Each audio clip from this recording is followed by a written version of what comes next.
জানিয়ে দেব হাতে থাকা সর্বশেষ আপডেট, আন্তর্জাতিক সংবাদগুলো শিরোনাম, এরপর বিস্তারিত। যুক্তরাষ্ট্রের সঙ্গে কোনো আলোচনা চলছে না, ইরান।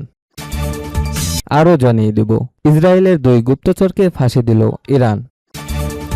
আরও জানিয়ে দেব হরমুজের সমঝোতার আশা, পারমাণবিক চুক্তির কি হবে। সর্বশেষ জানিয়ে দেব ইমরান খানকে মুক্তি দিতে পাকিস্তানে চলছে গোপন আলোচনা।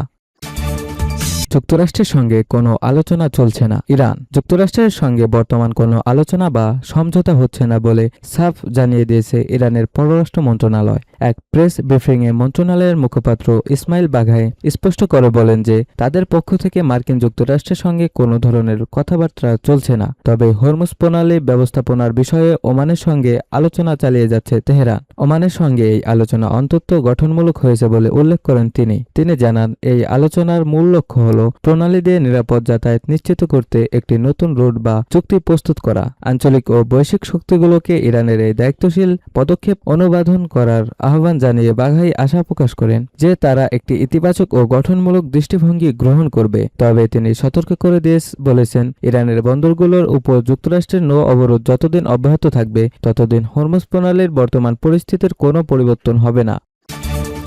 ইসরায়েলের 2 গুপ্তচরকে ফাঁসি দিল ইরান। ইসরায়েলের গোয়েন্দা সংস্থা মোসাদের হয়ে গুপ্তচর বৃত্তির অভিযোগে 2 ব্যক্তির মৃত্যুদণ্ড কার্যকর করেছে ইরান। সোমবার 3 আগস্ট ভোরে দেশটির সর্বোচ্চ আদালত তাদের মৃত্যুদণ্ড বহাল রাখার পর এই রায় কার্যকর করা হয়। ইরানের বিচার বিভাগ জানিয়েছে মৃত্যুদণ্ডপ্রাপ্ত 2 ব্যক্তি হলেন অমিত বেজাদ ও পরিয়া শাহবাদ। কর্তৃপক্ষের দাবি, যুক্তরাষ্ট্র ও ইসরায়েলের সামরিক হামলার সময় মোসাদ বিভিন্ন সরাসরি ও পরোক্ষ যোগাযোগের মাধ্যমে ইরানের ভেতরে গুপ্তচর নিয়োগের চেষ্টা করেছিল। তদন্তে বলা হয়েছে, অমিত বেজাস বারবার সামরিক আইনশৃঙ্খলা রক্ষাকারী বাহিনী ও নিরাপত্তা সংস্থার বিভিন্ন স্থাপনার অবস্থান, ভৌগোলিক তথ্য ও অন্যান্য তথ্য মোসাদ সংশ্লিষ্ট নেটওয়ার্কে পাঠিয়েছিলেন। তিনি ম্যাপিং সফটওয়্যার ব্যবহার করে এসব তথ্য সংগ্রহ ও পাঠাতেন। অভিযোগ অনুযায়ী একটি টেলিগ্রাম চ্যানেলে প্রশাসক তাকে জানিয়েছিলেন, যাচাই শেষে এসব অবস্থান ইসরায়েলি বাহিনীর লক্ষ্যবস্তুর তালিকায় যুক্ত করা হবে এবং নিরাপদ উপায়ে মোসাদের কাছে পাঠানো হবে। অন্যদিকে পরিয়া শাহবাদ ইরান ইন্টারন্যাশনাল টেলিভিশনের কাছে গুরুত্বপূর্ণ বিভিন্ন স্থাপনার ছবি ও তথ্য পাঠিয়েছিলেন। ইরানি কর্তৃপক্ষের দাবি, তিনি যে কয়েকটি স্থানের তথ্য দিয়েছিলেন সেগুলোর কিছু পরে বিমান হামলার শিকার হয়। মামলার নথি অনুযায়ী তিনি 12 দিনের যুদ্ধের সময় উঁচু ভবনের ছাদ থেকে আকাশ প্রতিরক্ষা ব্যবস্থার ভিডিও ধারণ করে পাঠিয়েছিলেন। ইরানের Islamic revolutionary guard corps IRGC এর গোয়েন্দা শাখা তাদের গ্রেফতার করে। পরে ইসরায়েলের সঙ্গে গোয়েন্দা তথ্য আদান প্রদান ও গুপ্তচর বৃত্তির অভিযোগে তাদের দোষী সাব্যস্ত করা হয়। সর্বোচ্চ আদালত সেই রায় বহাল রাখার পর তাদের মৃত্যুদণ্ড কার্যকর করা হয়।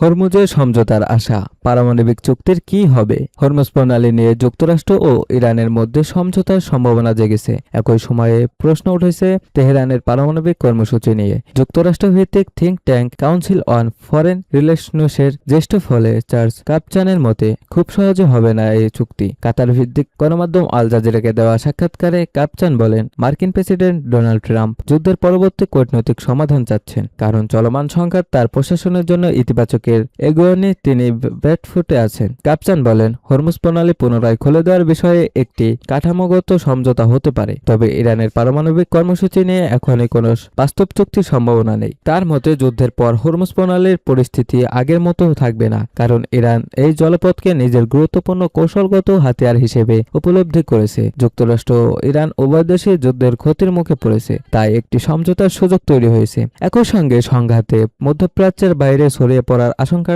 ট্রাম্প আলোচনার পথে যেতে উৎসাহিত করছে। কাপচান বলেন, গত 1 সপ্তাহে কুয়েত ও জর্ডানে মার্কিন ঘাঁটিতে ইরানের হামলা, বাব এল মানদেব প্রণালীতে হুতিদের অভিযান, মিশরে মার্কিন LNG জাহাজে হামলা, যুক্তরাষ্ট্রের মিনেসোটায় ইরানি সাইবার হামলা এবং ক্যাসপিয়ান সাগরে একটি বাণিজ্যিক জাহাজে হামলার মতো ঘটনাগুলো পরিস্থিতিকে আরও উদ্বেগজনক করে তুলছে। তার মতে, আরও বড় ধরনের বিপর্যয় এড়াতেই সংশ্লিষ্ট পক্ষগুলো এখন দ্রুত সংঘাত থামানোর চেষ্টা করছে। বিশেষ করে সৌদি আরব এ অঞ্চলে আর যুদ্ধ চাচ্ছে না। ইমরান খানকে মুক্তি দিতে পাকিস্তানে চলছে গোপন আলোচনা, পাকিস্তানের সাবেক প্রধানমন্ত্রী ও কিংবদন্তি ক্রিকেটার ইমরান খানের শারীরিক অবস্থার অবনতির প্রেক্ষাপটে তাকে চিকিৎসা সংক্রান্ত কারণে কারাগার থেকে মুক্তি দেওয়ার গুঞ্জন শোনা যাচ্ছে। দেশটির প্রভাবশালী সামরিক সূত্র এবং খানের পরিবারের ঘনিষ্ঠ সূত্রগুলো জানিয়েছে তাকে কারামুক্ত করার বিষয়ে পর্দার আড়ালে আলোচনা চলছে।